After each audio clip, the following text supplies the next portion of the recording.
I do everything. I'll But you do explain. consult for companies. Huh? You do consult for companies. Yes. Yep, there's a lot of companies going more organic sustainable now, so. These are agricultural companies. Not agricultural companies, no. No, just businesses such that want to have a landscape that's organic or Oh, I see. sustainable. So, no, I don't consult for agricultural. I will consult for condominium associations and stuff like that. They're having issues. You have some tea over here if you You want to grab do. anything before you sit down. I Yeah. think I'm all right. Okay. I'm glad you made it. Who's that guy? You know him? I know him now. I know him pretty well. Are you saving seeds? My saving seats? No, I'm not. You're not?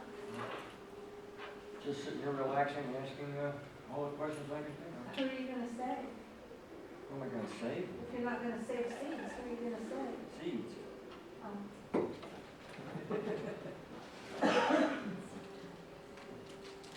I've delegated Matt to save seeds. Really? Seeds. He's doing all our seeds? He's doing all the seeds. Wow. You're in the wrong seat.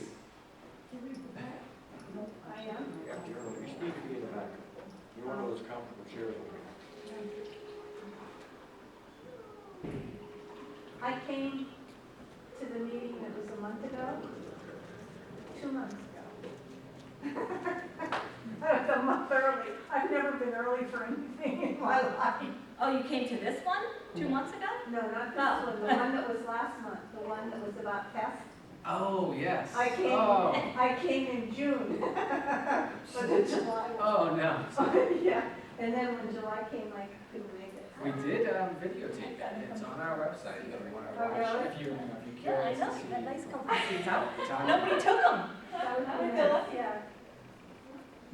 I think I probably have your email. I couldn't believe I was a month early. I couldn't early for anything. I was a You month really early. wanted to get rid of those pests. I did that. I drove to Boston one time to pick up somebody from the airport a day early. Oh, no. I'm like, he's not getting off the flight. That's silly. That was driving to Boston. That's a long way to go. Yeah. That was So did you go back the next night? or I did, I had I to. don't want some, not coming back. No, I had to. I think we all do that. I wound up with in Kennebunkport, Maine, a week early. A week early? I've never been early before in my life. Everybody does it at least once. I used to be right on time when I was young, but now that I'm older, I kind of push things. I'm always early, it's like a disease. Oh, is it? It is. I know, but I hate when I'm waiting on somebody. It's okay for me to be late. So I was always focusing on You want to start? Yeah, Want to we start? can get started. Before we get to our presentation tonight, my name is Matt Bowes. I'm the reference librarian and assistant director here at the library. And I just want to thank you all for coming out. Before I introduce Paula, we do have some other events that you in the audience tonight might be particularly interested in. We have a program coming up on August 29th. It's a Thursday night at 6:30, and it's called Putting Your Garden to Bed. So Cindy Saka, a master gardener, will be here, and she'll help us learn how to take care of our gardens at the end of the season. So hopefully you can make it for that one too. If anyone is not on our email list, please go on our website and sign up. You'll learn about all the great programs coming up at the library. You can see a bunch of the flyers for some of the other upcoming programs on the wall there. And that brings us to tonight's speaker. We're very lucky to have with us Paula Kovecses. Did I pronounce that correctly? Okay. As close as I'm going to Yeah, get. that's as close as you're gonna get. It's Kovecses. Yeah, she's going to be talking to us about seed saving. She owns her own business, and she's a consultant, and she is a certified organic land care professional. And luckily, she'll be talking about seed saving, which is something the library just got into this year. I don't know, has anyone here saved any seeds that they borrowed from the library this year? No? Okay, well, next year, yeah. Hopefully we'll expand on our program next year. You'll be able to borrow more seeds, and you'll learn tonight how to save those, and hopefully return them to the library. Okay, so I'll turn things over to you, Paul. Thanks, Matt. We're going to make this a very informal talk. So as I talk, if you just want to shout out questions, You can shout out questions. I am definitely not a professional in seed saving. I am a permaculturist, so I'm interested in seed saving. And I have done some seed saving. I am a horticulturist, so I went to school for horticulture. My business is a landscaping business, although I do design vegetable gardens, herb gardens, and all of that. We're going to mainly be talking about seed saving for vegetable gardens. When I put this talk together, it was a little overwhelming because there's a lot of information, and there's a lot of information out there that can be confusing to a lot of people. So I really wanted to step back and make it easy for you. So we're going to start with just some basics. And if I get way over your head or you don't know what I'm talking about, just say, whoa, whoa, whoa. Because I really tried to get it back to the basics. So I wanted to talk about why we want to save seed, okay? What we do now is we go online and we buy our seed in and we grow it, and then we do that every year. We don't save any seed. We used to do it years ago because we didn't have that option of buying seed. So it's rapidly becoming a lost art. Rapidly, meaning that in the 1900s, for instance, there was 459 varieties of tomatoes, and now it's dwindled down to 70-something. So it's becoming a lost art, and to me, it's very important where our food comes from. And I'll talk about that later. We're a society of instant gratification. We have no patience to collect the seeds. And I hope you don't go away saying, oh my God, this is going to be a lot of work. I think if you go away saying, I want to eat fresh, local food that's healthy for me, then you'll want to go and do this, and you'll want to start right away. We've become reliant on others for our food, something I choose not to do. I don't want to be reliant on the big seed companies to produce seed for me, because there's a lot of them that are government-owned or Monsanto-owned, and they're producing seed that I believe are not good for me. Let's see, we can keep a specific variety from going extinct. It is estimated that 90% of produce varieties that were being produced in 1900 in the U.S. have been allowed to go extinct. So 90% of our seeds, our seed varieties, have gone away. We need to maintain diversity in our food. I don't know, I like to try different types of vegetables. Varieties in our vegetables have rapidly diminished. Monocultures. We have a lot of farms out there that are growing food in monocultures. Monocultures meaning a whole 500 acres of corn. Okay? So that cornfield is subject to insects and diseases because we have no other plant material around there that can combat those nasty insects and bugs. So when I design vegetable gardens, we have a lot of diversity in that vegetable garden, including flowers. So we need to the large farms are always going to be there, but we need to think that those large farms can contaminate our small farms, our small plots of land. So I'm going to talk about that too. So we can be in control of what we need, not a corporation or government. Okay, let's get back to the basics. Everybody grew their own food in the 1900s. And then all of a sudden everybody came around with pesticides and modern technology of growing our own food, and that has changed.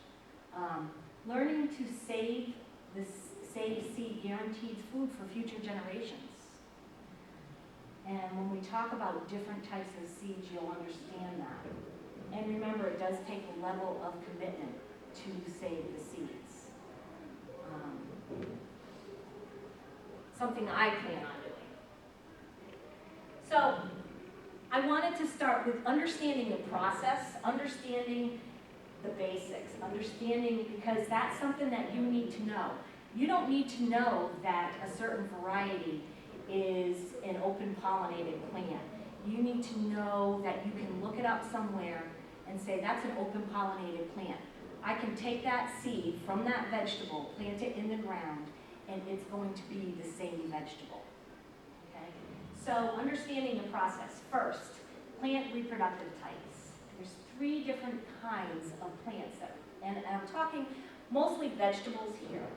A plant can have perfect flowers, and that means that the flowers have both the female and the male parts on it. Okay? So pollinators are not needed. These are the easiest plants to collect seeds from. So pollinates easily on their own. For instance, tomatoes have perfect flowers. They have flowers that have both male and female parts. 2, a plant can have both a female and a male flower on the same plant. Does anybody know one that's got a male flower and a female flower on the same plant? Vegetable? Squash. Yep, squash. And 3, a plant can have, you can have separate plants, some that have male flowers, and then another plant that has the female flowers. And there's only 2 that have 2 vegetables, and that's asparagus, which is a perennial vegetable, and spinach. So, oh, and by the way, if you guys are taking notes, if you email me, I'd be glad to send you these slides so you have this. So you don't have to write down everything. So pollinators are needed for number 3. And I brought in a sample that was growing in my compost pile, and I'm going to pass it around. But you'll see that this flower, this is a squash flower, and this has the male parts, and it's male, okay? And then this is a female flower, okay? And there's the female parts, and it's grown. I sacrificed my little squash for you guys That's right, in tonight. your compost pile? It was growing in my compost pile. I don't have a vegetable garden. I don't have time to have a vegetable garden. So this was growing in my compost pile. I do have a compost pile, so I'll just pass that around, and I'll get into the flower parts later. But so you can see that a squash has both a male and a female flower on it. And here's a little pretty picture. Male and female flowers. There's your squash. Cucumbers, squash, pumpkins, cantaloupes, and watermelons all have male and female flowers on it. And again, not important that you remember this, but just know that you need to know what type of flowers they have to collect the seeds. And then we have vegetables with perfect flowers. The flowers have both the female and the male parts. So that flower would be combined. It's got male and female parts on it. So these are vegetables: lettuce, peas, tomatoes, eggplants, beans, and peppers. Perfect flowers. And vegetables that have male and female parts on 2 different plants. I talked about this, the asparagus. Asparagus is perennial. So collecting seeds from asparagus is something, that you don't have to do, because you're just rejuvenating that perennial every year. Spinach, you do have to collect seeds from. And you can see here, there's a male spinach plant and there's a female spinach plant. And you would think that it would be the other way around, but. So here we go, the process of pollination, which is so key when you're saving seeds, because you need to make sure that your seeds are not being pollinated by other plants that you don't want. So the process of pollination, and I wish I had my little pointer, I forgot it, but if you look on the left-hand side, you have the stamen, and then you have the pistil.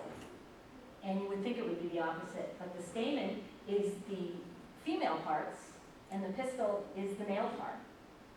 So you can see that the anthers are the female part, the little yellow things. They actually have all the pollen on them, and it goes and it pollinates. A pollinator comes by, and the pollinator actually drinks the nectar, okay? Doesn't actually collect pollen. The pollen just gets on his back. And then he takes it over, and he fertilizes, he feeds the female part with the pollen, and that's what makes the fruit. So this part right here will grow into a fruit.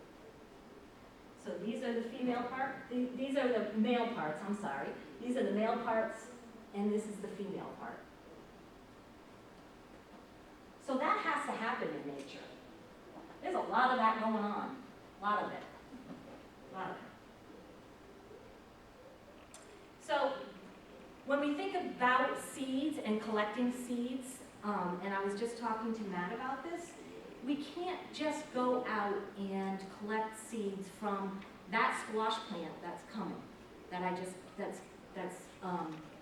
that squash plant that's growing in my compost pile. I don't know what that squash seed is. I don't know if it's a hybrid. I don't know what it is. So, and I'll talk about that. But open pollinated seeds are seeds that have been bred, that have been around forever. Nobody has messed with them. Nobody has spliced weird genes into them.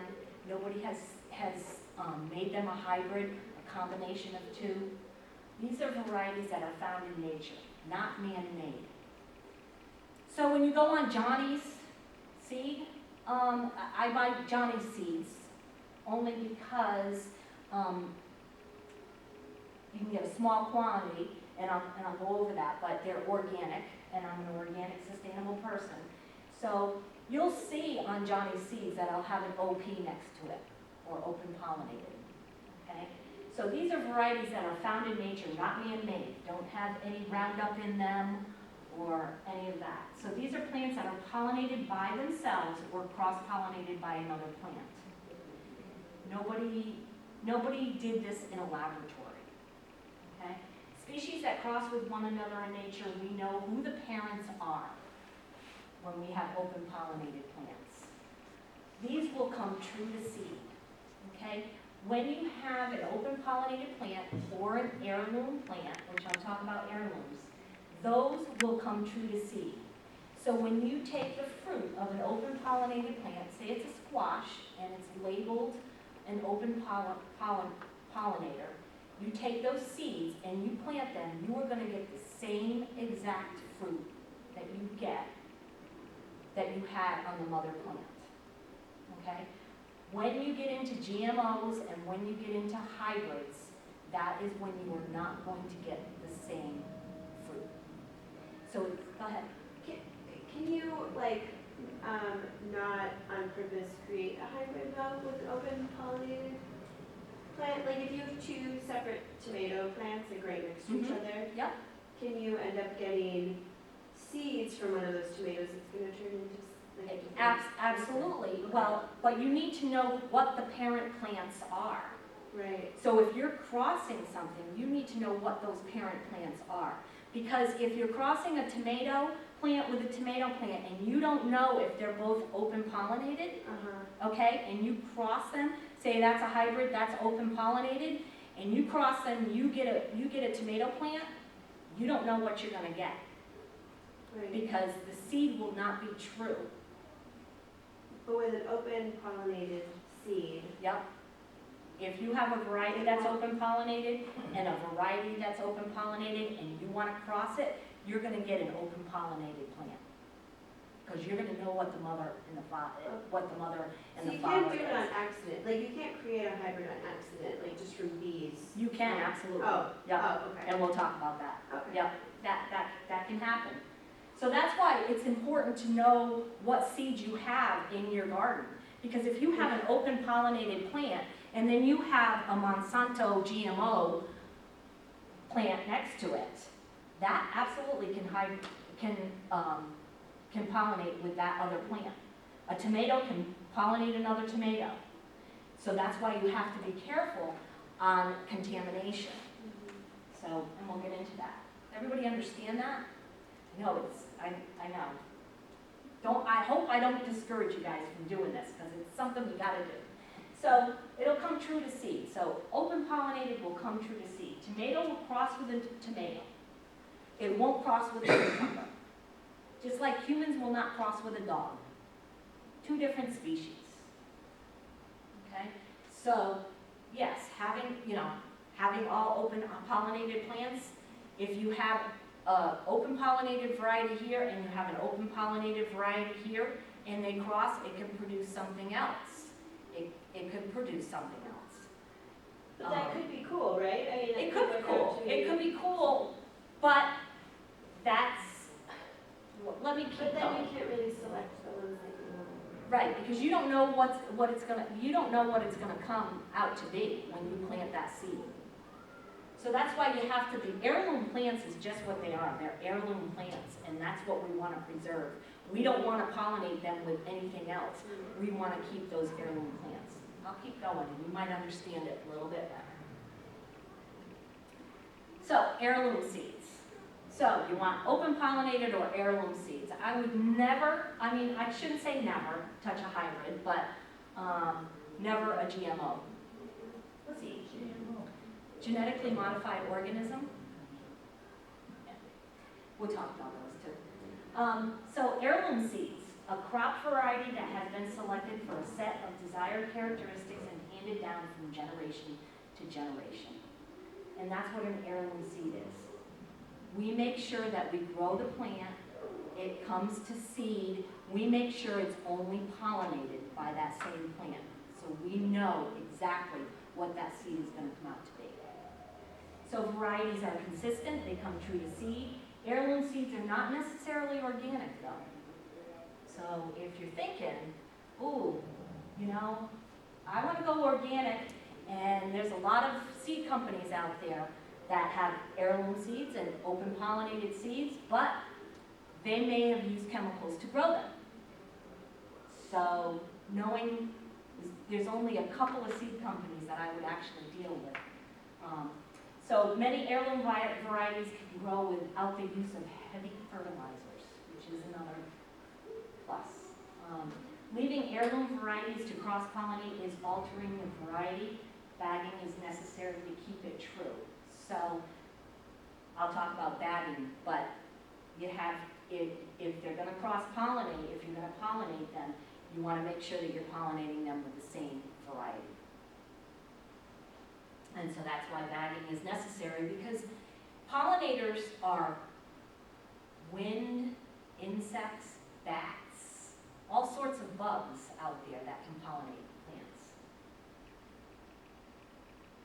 So hybrids, okay? And this is where everybody thinks, well, hybrids are GMOs, because we took a plant that was man-made variety, and then we bred it with some other things. And hybrids, they take characteristics from one plant, like tallness, and they cross it with a plant that's short to get a medium-sized plant. That's just the easiest way of saying it. But hybrids are not plants that are open pollinated. I know I'm going to get you confused, but let's talk about this. So man-made, taking two varieties and crossing to make a hybrid. This is what man does. And this is what you were talking about. You were talking about taking something and making, maybe a pink black-eyed Susan. Wouldn't that be cool? Well, I mean, not even, like, if you just happen to have a couple of plants right next to each other. Right, and trying it, if a tomato with a Well, not tomato even with a trying tomato. it, but like, if the bee is on one and goes to the other. Right, and that's how things happen in nature. Yeah. So if it happens in nature, that's fine, but when you start to take things Right. and start doing it, that's when we get into trouble. So, bred to increase performance, really, we hybridize things to get bigger, better flowers, to get the disease resistance, uniform maturity, ease of harvest, bigger, better fruit. We don't care how we get that, as long as we have bigger, better fruit. So it's usually commercial growers, okay, that use hybrid seed, because they have these big, huge monocultures that they have to control the insects and diseases. So zucchini hybridizers have forfeited flavor for higher yield. Tomato hybridizers have forfeited flavor for perfect round red fruit. You see that in the supermarket. Nobody wants to buy the blemished fruit because, you know, I don't know why. I certainly would buy it. But higher yield is a benefit with hybrids.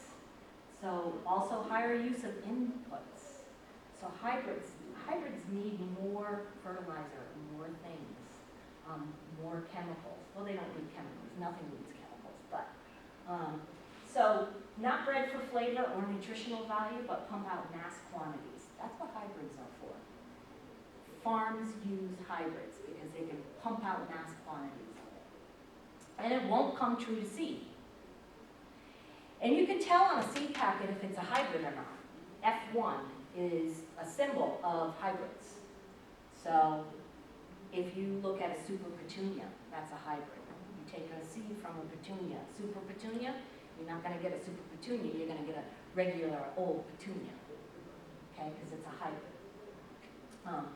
So you can't save those seeds because you don't know what you're going to get.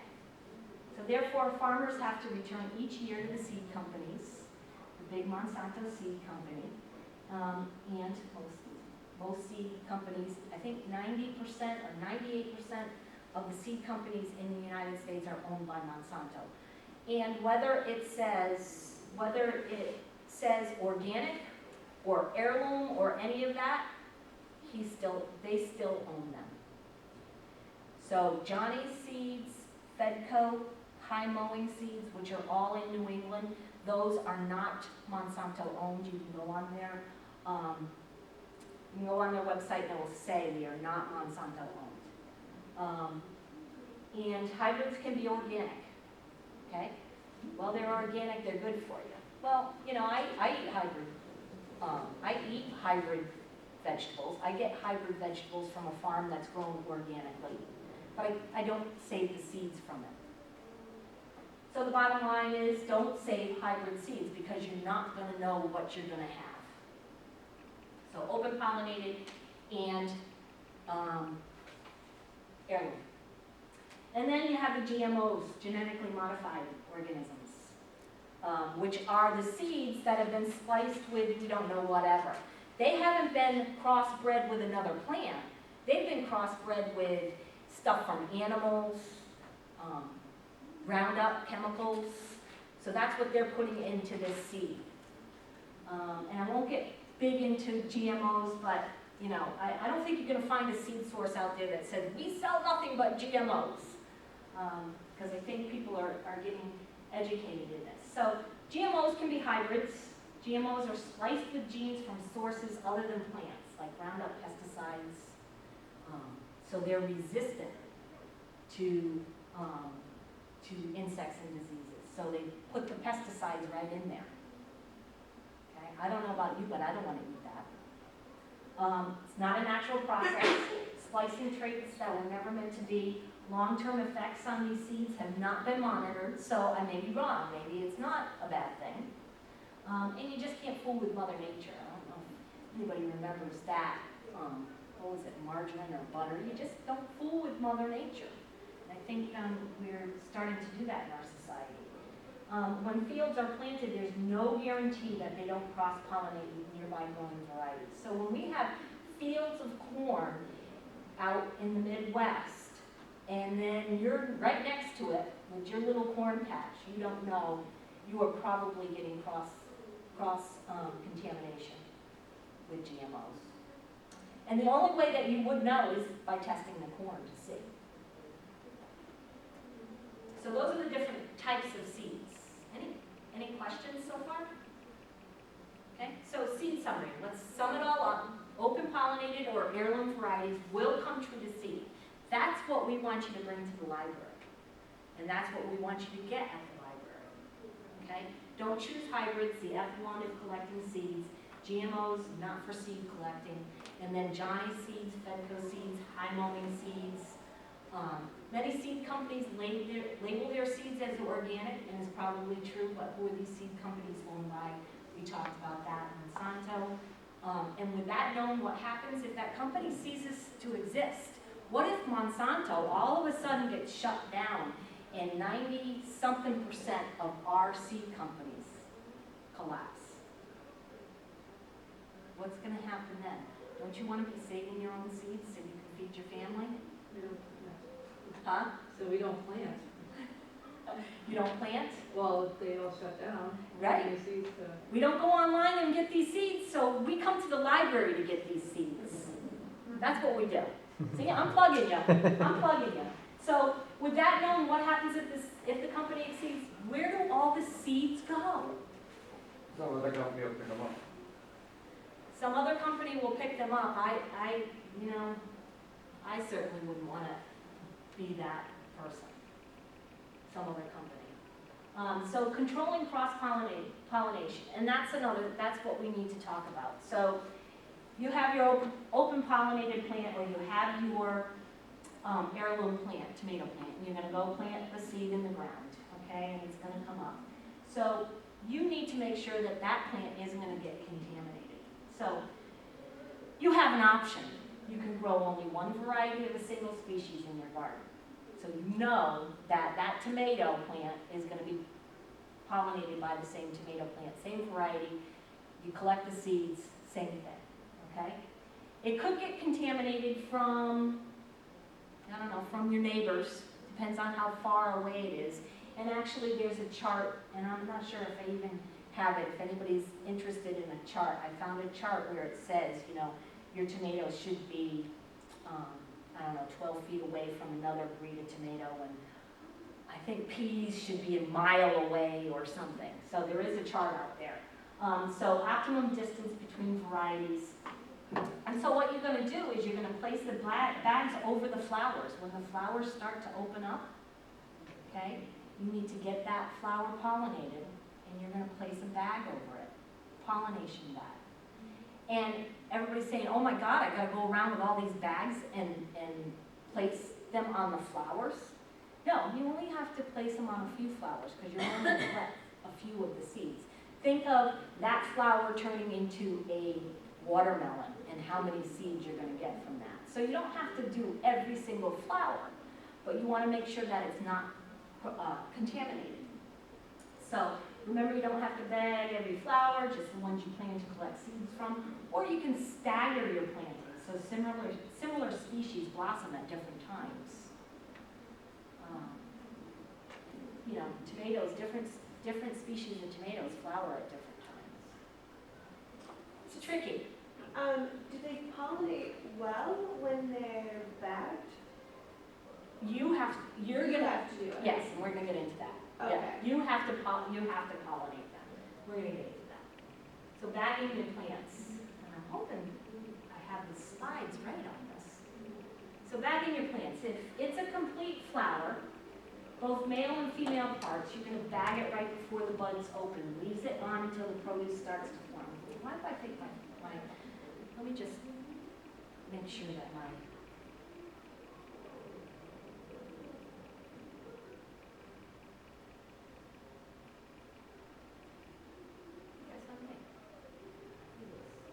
why do I think I'm missing something?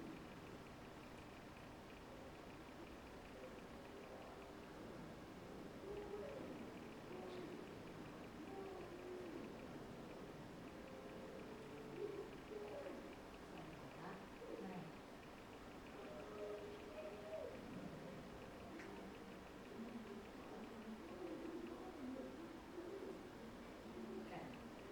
So bagging your plants. And I guess I did go over a complete flower. Complete flower has a, yeah, see, I just keep going on and I think I'm not telling you guys stuff and that's not good. So, so a complete flower. If it has a complete flower, tomatoes have complete flowers, okay? Both male and female parts, you're gonna bag it right before, you're gonna get that flower, right before that flower opens, you're going to pollinate it. Okay, actually, it's a complete flower. It's going to pollinate itself. It's got male and female parts. So right before it opens, you're going to put the bag on it. So therefore, the male and the female part is going to pollinate each other, okay? And which is really good because it's a complete flower, so you don't have to worry about a bee or anything else doing it. So it's going to, and sometimes if you give it a shake, you know, the pollen comes off and goes onto the female part. So you're going to put the bag on it, and you're going to keep it on there until it starts to form a fruit. And then you're gonna take the bag off, and guess what? You've got your true to seed fruit in, on that plant. So, Oh, sorry, okay, so, yeah, good, you're good. so that, the complete flower, you Yep. see it just starting to open, you put a bag on it, and do you have to like physically like cotton tip do, or No, do you because just it's a shake it? complete flower, it's got both the male and female So parts just with on like it. wind and normal movement and stuff? Normal movement will do it. Pollinate itself, Yep. okay. So that's, and then you, when you have a male, like the squash, you have a male and a female, and you want to bag that female, you're gonna have to take that pollen from that male and pollinate it, okay? Because it's not a complete flower, okay? And then, if you have male on one and male on the other, which only happens in asparagus and spinach, then you'll have to cross-pollinate, you'll have to hand do that. So, if it is a plant with both male and female flowers, when both are open slightly, transfer the pollen from male to female and bag it. And I'm going to tell you, I went on because I wanted to make my own bags. I'm a big fan of buying American made. I'm a big fan of using little emissions to do anything, shipped or whatever. And I couldn't find any way of making these bags cheaply, other than ordering them online. If I ever come up with one, I hope to. And I'll show you what they look like. Because they have to have pores in them. They can't just be a plastic bag. Don't think that a plastic bag is gonna work. It's gonna suffocate it, okay? So remember that species can cross-pollinate. Be at one with your garden. You will know the right time to bag your plants. If you're out in the garden every day, you will know when that flower is just about ready to open.